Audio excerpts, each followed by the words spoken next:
Okay, so today we're going to talk about aseptic technique, and the couple of things that we're going to need an inoculating loop. We're going to be using these a lot throughout the semester. This is what we're going to use to actually transfer the bacteria to the tube that we want.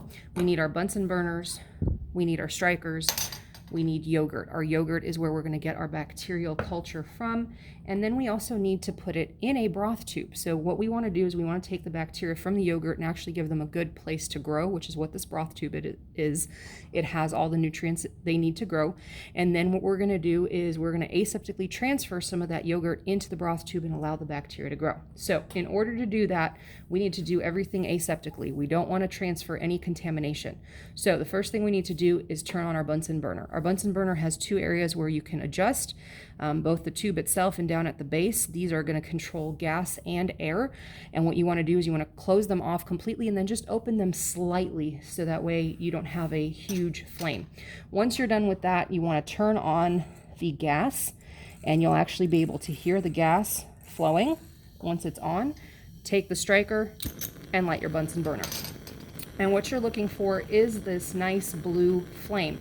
So the blue flame itself is the hottest part, and what you want to do is you want to go from the edge of the handle and you're going to move toward the loop, which is where we're going to actually get our sample with. So once again, start close to the flame or to the handle, get that kind of orange, very, very hot part, and then you want to get the tip of the loop. Now you want to let that cool. So while that's cooling, you also need to basically sterilize the top of the tube. The way that you do that, because this is glass, you take the cap off. As you take the cap off, you notice how it's pointing away from me, and then you just want to put that tube kind of on the flame just slightly and then turn it so you get all parts of it. You don't want that to turn bright red hot because it's not going to. It's glass. If you leave it for too long, it will actually cause the glass to crack. So now that we have our sterilized loop and our sterilized tube, we want to grab a sample of the bacteria from the yogurt. So I just want to take a very small sample. Notice there's not a whole lot to that sample.